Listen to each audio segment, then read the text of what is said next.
Hey there everyone, and welcome back to the channel. So, for those of you who aren't familiar with my channel, near enough 2 years ago, I reviewed, and I guess slated, the second Inbetweeners movie. I happened to come across it on television during Christmas, and thought it would be fun to do a video on it. Well, ever since then, I've wanted to do a follow-up video on the far more necessary and superior first movie. So here it is, my review on the first Inbetweeners movie. Honestly, this one was harder to review than the first. I think a great deal of this came down to my general criticism with the latter, but still. This one seemed far more focused on wrapping up the established story and leaving the protagonists in a more positive place. Which is surprising for the end of a British sitcom.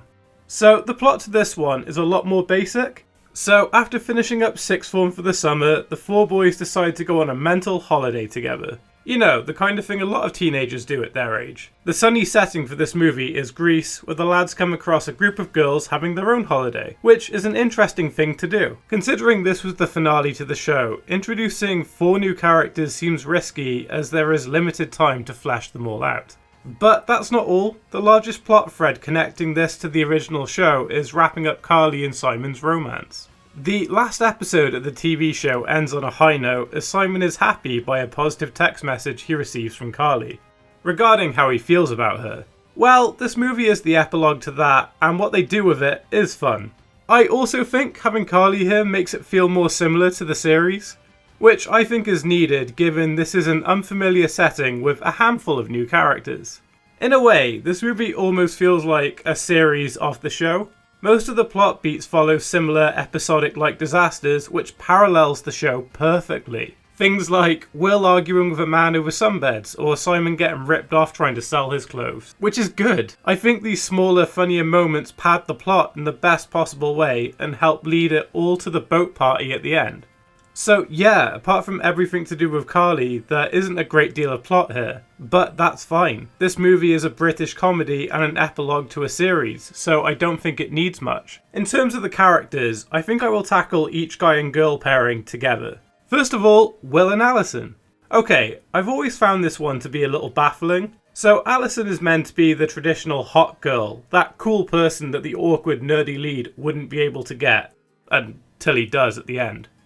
Except this pairing seems to transcend that idea. Yes, in Will's eyes, Allison fits that role, but she also seems to be contradictory of that too. She's clearly very bright and has a good sense of humour, which already fleshes her out more than most in that category. When we meet her, she has a boyfriend, a Greek waiter who she met earlier on in the year. Meaning she wouldn't be looking for anything more than friendship anyway, no matter how much Will tries. To be honest, I've always thought that she and Will fit best friends a lot better than anything romantic. She only gets with him randomly at the end after being cheated on. Yeah, she's a bit flirtatious, but I never really saw the two of them as more than friends, even when Will makes it clear he likes her. But then again, it seems like the easiest way to wrap up the movie. There they are. Allison, I love you. I love you. You are the only girl for me. There is no other girl in my life. Now, where have we heard that before? Just shut up, Will! Next is Jay and Jane. They are my favourite pairing in this film and arguably the whole series. This one is almost a reverse of the Will and Allison dynamic in the sense that Jane seems to be attracted to Jay right from the beginning, but Jay doesn't reciprocate until the end. Yes, I think a lot of what Jay says is cruel and he probably shouldn't have got to date her at the end as he was being very shallow. Then again, Jay is depicted as someone with very low self-esteem. The series showed this with his constant lies and how frequently his father bullied him. So his treatment of Jane for half the film isn't too surprising, but I think his character development is the best writing this movie has. And the natural chemistry James Buckley and Lydia Rose Bewley have elevate this even further. The person Jay became at the end is where they should have left his character. As far as the girls go, I think Jane is the most fleshed out character and exhibits the most personality. Excuse me, my prawns. Sorry, mate, I finish at 6. Which is a sharp contrast to Neil and Lisa, who are by far the most neglected pairing. I get that they wanted each of the guys to be paired off at the end of the movie, that was the resolution they were going for, but this one is just so forced to me. So at the beginning of the movie, during the prologue, it is revealed that Neil is in a relationship with a co-worker. There, wrapped up. Neil has a partner and Lisa is irrelevant. In all seriousness though, I don't see the point to this plot. Neil sleeps with older women across the movie, which doesn't do anything for his character. It just makes him seem off, cheating on someone. He was the nicest of the guys in the series, so this wrecks him a bit in my eyes. As for Lisa, she's just there. She gets 2 or 3 lines on the boat, and that's it for the whole film. I will say this though, she and Neil look scarily alike. I could believe they're related, which makes any sexual relationship very weird to me. Hello, I'm Lucy. Hi, I'm Diamond. Simon! I'm Simon. Lastly, Simon and Lucy. Okay, so unlike the sequel movie, I really like Lucy here. She's kind, caring and bubbly. A sharp contrast to Carli as a character. I get that the point is that Simon is so blind not to see this great girl whilst he's infatuated with Carli, but still. As much as I love Lucy, I feel like the plot is stronger if Simon gets rid of Carli and just lives his life. I don't know, there's just something about having a new relationship which weakens this decision a bit in my eyes. I mean, this pair gets some really funny moments together, and the final tragic climax is amazing. Subverting the romantic gesture by Simon almost drowning is genius. It's cruel, but very funny at the same time. A fun parallel I noticed was Lucy is the first person to mention the boat party and was the only one not to go on it. Clearly she was the most excited for it, and yet she was the one to give it up for Simon, which is a nice touch. Don't get me wrong, they're a nice pairing and feel the most true and organic, but given everything to do with the Carli plot, I don't know if their dynamic was needed.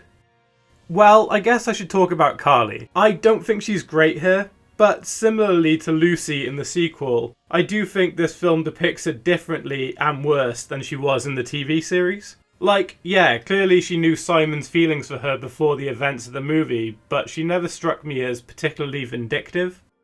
I know there is an argument of it being circumstantial, and yes, I think everything on the boat is. She was pissed off with James and took the opportunity to make him jealous by kissing Simon. It's a good way for Simon to see she isn't good for him, but does a lot worse for her character.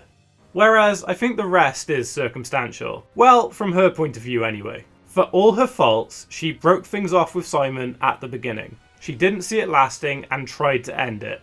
Neither of them knew Neil would copy her holiday plans and bring the two of them together. But then again, she should have seen it's unhealthy and told him they can't spend time together on holiday.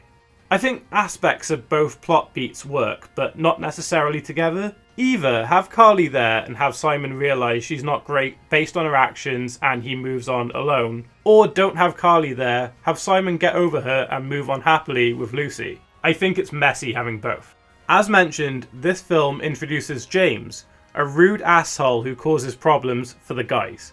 To be fair, I like how the film handles him. There is a slow unravel to him as a person. At the beginning, he just seems like a normal guy, but each interaction highlights his true colours. It's a nice build-up and good character work. I'll give praise to the acting in particular. The scene where he threatens Jay is very tense and unpleasant to watch. It's arguably the darkest scene of the franchise and delivers on all fronts. Like, the gang get bullied all the time, but this just seems vicious. James's inclusion is interesting. I think he's the closest thing this series has to a traditional villain, so the ending on the boat feels satisfying to see his downfall. But I think having him in the scenes makes you root for the lads all the more and makes their happy ending feel all the more earned. It's like the last barrier into adulthood that they rise above. This movie has some incredibly funny moments. I love the Burnley joke.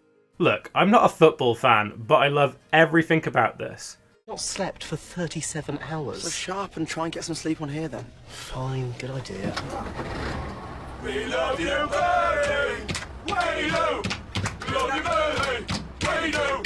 We love you, Burnley! We do! Oh, Burnley, we love you! Oh, Burnley! Oh, Burnley! It's wonderful! Can you hear Preston sing? I can't hear a fucking... When people now ask me if I like football, I say yes. I do like football, but not Burnley. Burnley can fuck off. So Will hasn't slept in a day and a half. It's hot out and he just wants to unwind. Instead, he ends up trapped on a bus while a bunch of lads sing the Burnley FC song. Will's narration makes it all the better. I think this is my favourite joke of the whole franchise. This movie also gave us some of the most iconic moments, such as the dance sequence. I remember when this movie first released and this was the most highlighted part of the entire film. So I didn't like the second movie. It felt like an unnecessary cash cow. But more than that, it undoes a lot of great work, this one does. As I stated earlier on, it doesn't really have a traditional plot. I think the closest thing would be an underdog story, the boys being representative of that in a world that knocks them down at every opportunity. But here, they finally have a good win. They gain significant others, have really good character growth, and wrap up loose ends. This movie works so well as an epilogue, and I wish it stayed that way. Well, that's just my thoughts. I would love to hear what you all think in comments down below. If you enjoyed what you saw, could you please hit that like button and subscribe? It will help my channel continue to grow. Please stay close as I try to post new content as often as possible.